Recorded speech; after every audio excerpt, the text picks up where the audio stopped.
Otep à tous, bienvenue sur la chaîne des panafricanistes par essence, par conviction et par excellence. Celle des citoyens qui émitent par nécessité et obligation de combat. Nous sommes une chaîne qui n'est guidée que par nos ancêtres et rien que par les ancêtres qui appartiennent à l'égrégore du monde noir. Par conséquent, nous ne croyons en aucun Dieu venu de l'étranger. Toutefois, cette vidéo n'est aucunement destinée à inciter à la haine ou à la violence, car nous menons un combat qui est d'abord et avant tout spirituel, intellectuel et démocratique. Ensuite, il est politique, géopolitique et géostratégique, contre l'impérialisme, le colonialisme, le néocolonialisme et l'endocolona, qui sont tous qualifiés de crimes contre l'humanité. Nous menons ce combat sur la base du principe fondamental que nous avons hérité de nos ancêtres kémites, qui est celui de la Mahat, c'est-à-dire solidarité, vérité et justice. Vous êtes donc en droit de connaître la vérité et nous avons l'obligation de vous dire la vérité, rien que la vérité, afin que justice soit rendue au continent africain. Et ça, c'est notre modeste contribution dans cette noble lutte en faveur de la souveraineté, la dignité, la solidarité et l'unité africaine. C'est exactement ça que nous appelons le panafricanisme.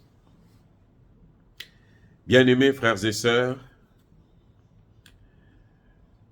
c'est une urgence que vous puissiez comprendre le déroulement de l'étape nouvelle de la situation au Congo démocratique. Les Nations Unies,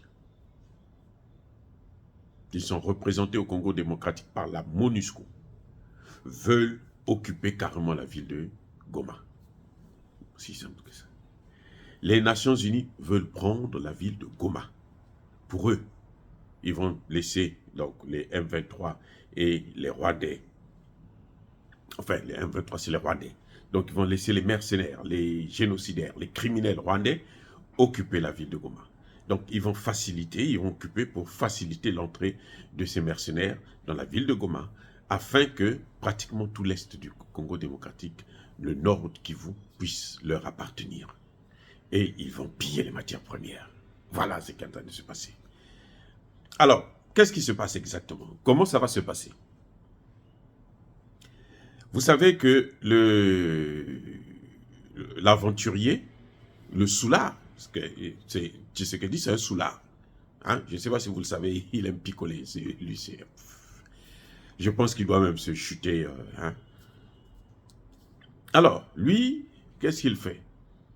Il n'est pas capable de prendre des Congolais, de mobiliser la jeunesse congolaise, de mobiliser une armée congolaise, de former des jeunes Congolais, de les équiper pour aller récupérer leur territoire. Ce qu'il fait, il fait la poudre aux yeux, il fait le cinéma, il fait la star. Il passe par-ci, il donne de l'argent, il passe par-là. Et comme les Congolais adorent l'argent, ça dit que quand tu peux acheter tout ce que tu veux, tu peux acheter l'être humain au Congo démocratique là. Que ce soit les généraux, que ce soit les hommes politiques, députés, sénateurs, autres là, tu peux acheter qui tu veux au Congo. Parce que eux, quand il y a l'argent, eh ben, tu as tout ce que tu veux. Alors, il a donc endormi toute la masse de ces vauriens. Ils sont élus et autres, et puis quand ils viennent au Parlement, vous les voyez, ils dorment tranquillement, ils ronflent comme des moutons. Et qu'est-ce qu'il va faire? Il va prendre l'EAC. L'EAC arrive, l'EAC dit non, mais monsieur Tshisekedi, vous êtes malade, vous ne connaissez même pas, vous n'avez pas lu le texte. Ben, c'est normal qu'il ne puisse pas comprendre le texte, puisqu'il signait, il était sous l'état des effets de l'alcool et de la drogue. Et oui, c'est ce qu'il fait. Donc, eux, ils disent que non, notre mandat, ce n'est pas pour venir faire la guerre contre le M23. Nous sommes là pour le cessez-le-feu. Nous sommes là pour vous départager. Nous sommes là pour maintenir la paix, comme si c'était l'ONU. Vous voyez ces pays-là, ils ont l'argent pour envoyer des soldats dans une intervention militaire. Ils n'en ont pas. Mais quand ils viennent comme ça, là, c'est que qui finance? Ce sont les Occidentaux. Puisque même chez eux, même, ils n'arrivent pas à mener, à apporter de l'ordre, à mettre de l'ordre. Ils n'arrivent pas. Donc, ce sont les Occidentaux qui payent, qui financent les opérations de ces... Puisque les Occidentaux ont compris le jeu, que les Africains, leur argent, c'est pour mettre dans les poches, pour aller construire des maisons, acheter des maisons, des palais, des châteaux, et mettre dans des banques occidentales. Leur argent, ce n'est pas pour développer le pays. C'est pour eux, pour les dirigeants. Ils ont compris ça. Donc, tous ces dirigeants-là, qui sont cantonnés dans des associations, j'allais dire, des syndicats de chefs d'État, qu'ils appellent CEDEAO, EAC, CEDEC, CEMAC et tout. Tout ça là, ce sont des chefs d'État qui se réunissent comme sous forme de syndicats, et puis quand les Occidentaux viennent, ils donnent de l'argent. Vous ne pouvez pas mettre en place une institution internationale alors que vous n'avez même pas les moyens pour faire fonctionner cette institution. Ça n'a pas de sens. C'est comme l'Union africaine. L'Union africaine n'appartient plus aux Africains. Ça appartient à l'OTAN, aux États-Unis. C'est eux qui dictent. Et ils ont placé un autre rigolo. Mais là, lui, c'est le dernier cul-de-sac. Hein. Comment vous l'appelez? Moussa Faki. Alors, l'EAC arrive. Elle dit non, on n'est pas venu pour faire la guerre. Donc, ils regardent les M23 occuper le territoire. Avec l'armée rwandaise, ils s'occupent. Un jour, les jeunes patriotes, ce qu'on appelle les Wazalendo, se réveillent, se disent non, on ne peut pas continuer comme ça, nous allons nous battre. Ils prennent des armes, ils commencent à se battre. Ils repoussent les Rwandais jusqu'à la frontière du Rwanda. Qui va les trahir? L'armée régulière va les trahir. Ils reculent. Et à ce moment, l'EAC vient s'interposer. Ils disent non, non, non, non, non, non. Vous ne faites pas, vous n'êtes pas là. Si vous faites la guerre encore contre les M23, nous, on va vous faire la guerre. Là, ils ont des armes. Là, ils ont un mandat pour faire la guerre. Si on attaque le M23 et les Rwandais, là, ils ont le mandat pour faire la guerre. Sans ça, si c'est dans l'autre sens, non, non, non, ils ne sont pas là pour ça. Ils sont venus pour le maintien de la paix. Il n'y a pas de paix, il n'y a que la guerre. Les Rwandais sont en train d'occuper le territoire. Tshisekedi tourne le dos, il dit non, bon, parce que la population se plaint. Les Wazalendo demandent à Tshisekedi, au gouvernement, de faire partir l'EAC et les Nations Unies. Tshisekedi essaie de, vous allez partir le 8 décembre, et puis les Nations Unies vont commencer à partir le 31. Il va chercher maintenant la SADC, une autre force internationale, les mêmes voyous.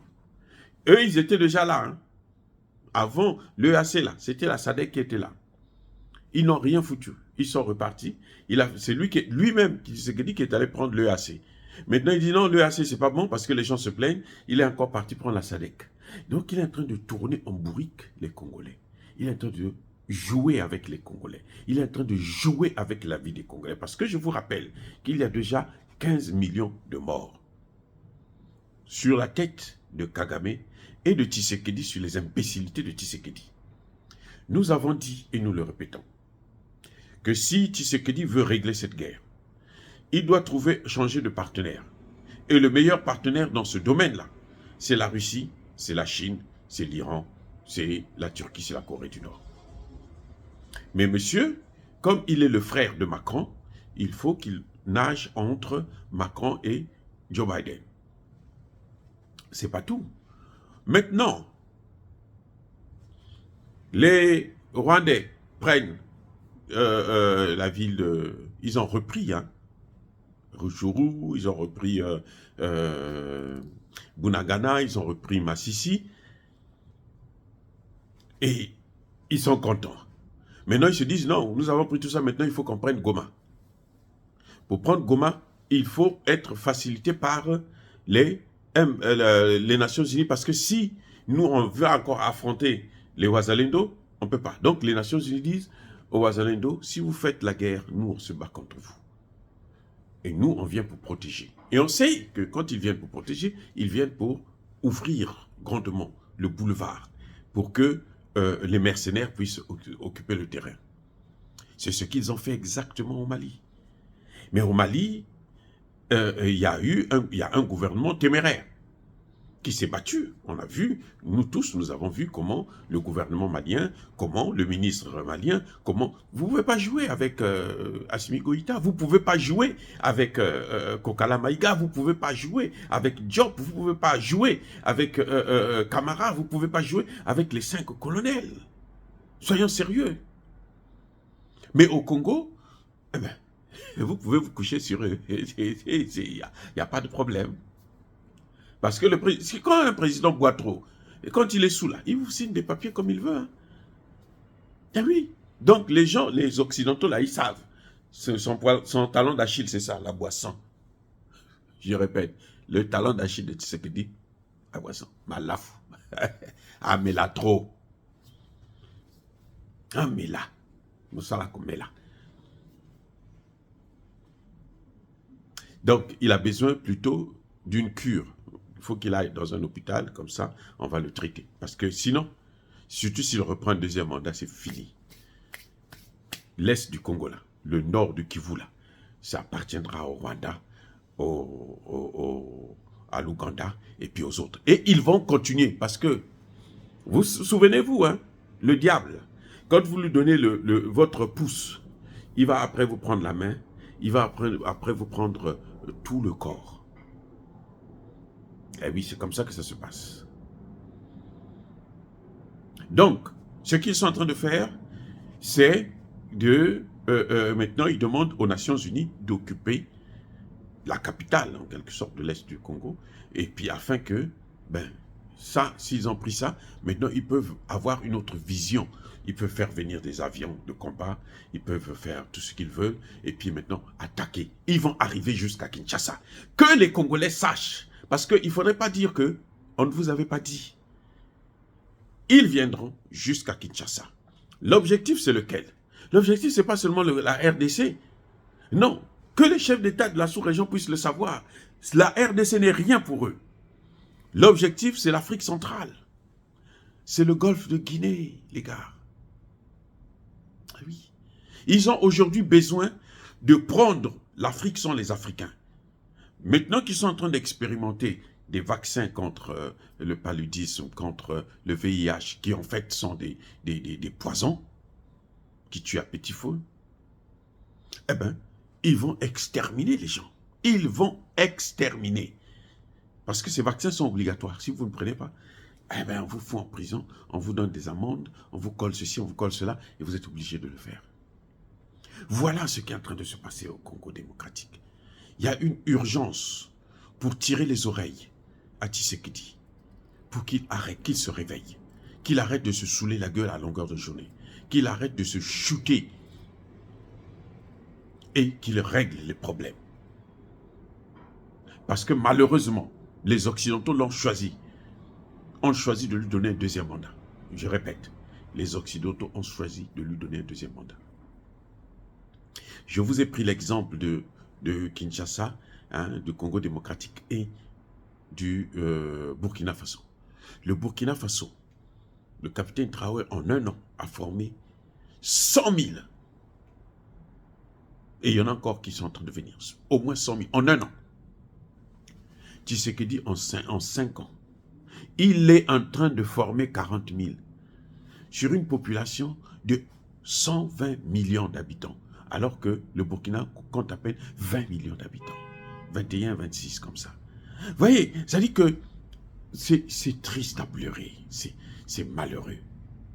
Voilà, c'est ce voyou qui est venu, qu'on a pris que les Français, comme d'habitude, Emmanuel Macron, de compromis à l'africaine là, qui a écarté Fayoulou, il n'est peut-être pas mieux, mais en tout cas, c'est lui qui avait gagné les élections. On l'a pris, on a mis Tshisekedi parce qu'on savait ce qu'il va faire. Il n'y a rien qui pourra... Vous pouvez lui donner même 50 mandats. Vous allez voir ce petit à petit, on va occuper les Occidentaux via le Rwanda, l'Ouganda et le Kenya. Et le Kenya, même le Burundi. Chacun va prendre une part de ce pays. Ils ont déjà dit que les richesses, là, il faut les partager. Sarkozy a dit il faut partager les richesses du Congo avec ses voisins. Mais comme vous allez partager ce qui est sur la terre de quelqu'un, donc il faudrait qu'ils prennent une partie de ces terres. C'est ça qui est en train d'arriver. Et quand vous voyez les chefs d'État de la sous-région, du Congo, du Gabon, Congo-Brazzaville, je veux dire, du Cameroun, de la Guinée équatoriale, se taire, faire comme si rien ne se passait, du Centrafrique, croyez-moi, s'ils prennent le Congo démocratique, les États-Unis vont mettre une base là-bas, d'au moins plus de 100 000 personnes. Et on va voir qui va bouger dans la sous-région. Et pour les faire partir, on va faire encore couler le sang, pire que lors de l'esclavage et la colonisation. On ne peut plus accepter ça. Si Tshisekedi ne veut pas prendre ses responsabilités, il n'a qu'à partir. Et ne soyez pas surpris qu'il y ait un coup d'État au Congo démocratique. Parce que ce qui est en train de se passer, c'est extrêmement grave.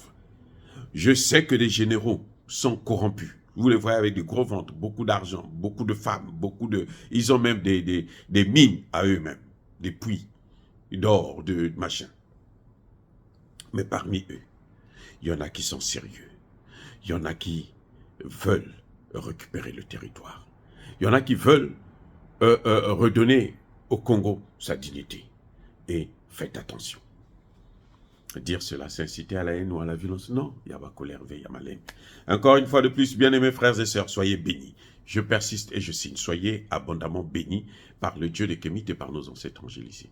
Mais que tous ceux qui persécutent le continent africain le pillent et le déstabilisent. Qu'ils soient noirs, blancs, chinois, juifs, arabes, indiens, qui qu'ils soient punis, maudits, foudroyés, neutralisés, écrasés, effacés par ce Dieu des Kémites et par nos ancêtres angélisés. Vive l'Afrique éternelle, j'ai dit et j'assume.